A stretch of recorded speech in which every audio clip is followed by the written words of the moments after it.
Hello po sa inyong lahat mga ka-crypto. Ako po si Pinoy Crypto Trader at sa video na ito ay atin pong pag-uusapan ang tungkol dito kay VeChain, kung saan ang sabi po rito ay VeChain or VET could rise 58 times to 0.9 or 146 times to $2.4 depending on its next direction.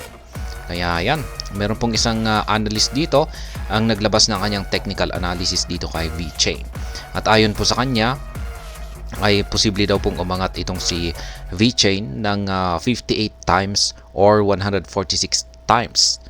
Yan, ngunit ito ay nakadepende raw po sa kanyang susunod na magiging direksyon. Kaya ayan po ang ating aalamin. At ayan, bago po tayo magpatuloy, ay nais ko lamang po munang bigyang linaw ang aking disclaimer kung saan ang nilalaman po ng video na ito ay hindi po ito isang financial advice. For education and information purposes lamang po ang layunin nito. Maliban po dito ay nais ko na rin pong magbigay babala na wala pong kahit anumang group chat ang Pinoy Crypto Trader.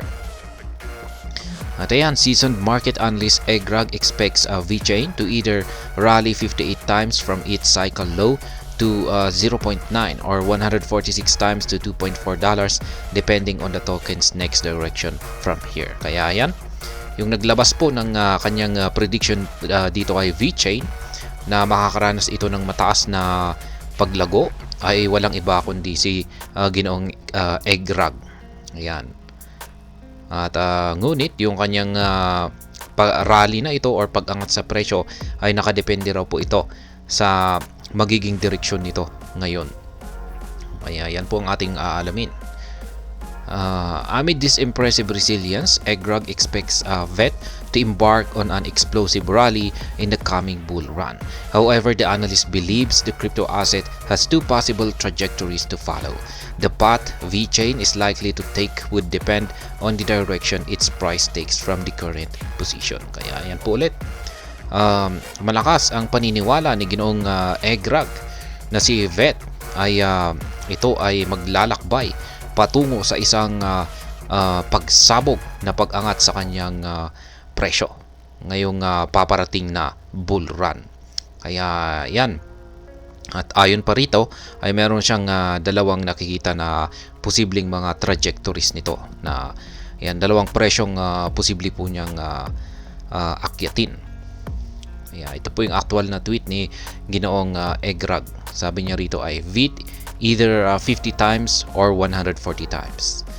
Yan, ito po yung dalawa, A at saka B. Ayan, kung unang-una, if we see a percentage increase similar to move A, then 50 times could be in play. Ayan, yung letter B naman ay if we witness a percentage increase in similar to move B, then 140 times could be in play.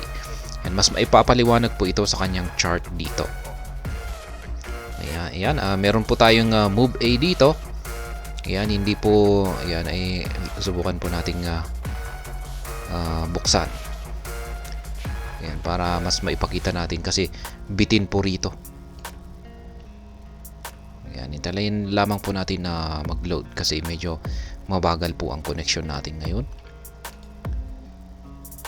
Ayan. Ito po yung kanyang move A na tinutukoy po niya. Move B naman dito. Ayan. Kasi binabase po niya sa previous cycle yung kanyang prediction dito. Kaya kung sabi niya rito ay ayan, ito po yung kasalukuyan. Kung pag sabi niya dito ay kung makakakita raw po tayo ng percentage na kamukha ng move A dito. Ayan. Ay ngayon ay yung makakaranas po tayo ng 50 times na pag-angat sa presyo nitong si VeChain. Kaya yan po makikita natin dito ay aakyatin niya ang 0.91. Yan po yung move A. Ngayon kung pag makakaranas naman daw po tayo ng yung percentage na kapareho ng move B na dito, ay yung posibleng aakyatin ba daw ni VeChain ay ayan po, $2.25. Ayan lamang po yung kanyang explanation dito. VeChain could rise 58 times or 146 times. EGRAG's chart details historical context, showing that VeChain experienced similar price movements, dub move A and move B in the past. VeChain's followed move A when it surged to a high of 0.0279 in July 2018. Meanwhile, the asset recorded move B amid a rally to the all-time high of 0.2798 in April 2021. Kaya yan po kung paano nabuo yung move A at saka move B natin dito.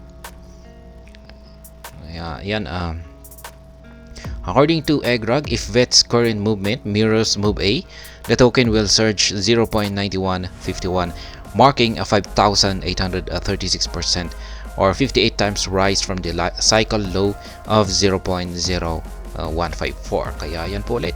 Kung imi-mirror daw po niya yung move A na ito sa kasalukuyan ay ito ay lalago ng 5,836.97% or katumbas po yan ng 0.91.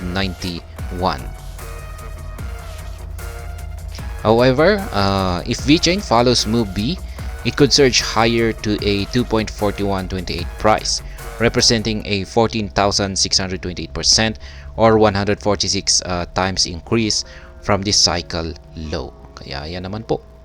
Kung ang imi-mirror naman daw po niya ay itong si move B, ay ang magiging outcome daw po ng magiging performance ni VeChain ay lalago ito ng 14,628.84% or aakitin niya ang presyong $2.25. At ayan, yan po ang analysis ni Ginoong EGRAG dito kay VeChain. At ayan, hanggang dito na lamang po tayo sa video na ito. Sana po ay inyong nagustuhan ang aking paliwanag dito. Kung inyo po itong nagustuhan, pakiclick lamang po ang like button nito. Para naman po sa mga bago lamang dito, kayo po ay aking inaanyayahan para mag-subscribe. Pakiclick na rin po ang bell icon nito dahil ito po ang siya magsisilbing notification nito sa mga bago kong videos na akin pong ina-upload sa aking YouTube channel na ito. Marami pong salamat sa panonood, ingat po tayo lagi at God bless po sa ating lahat.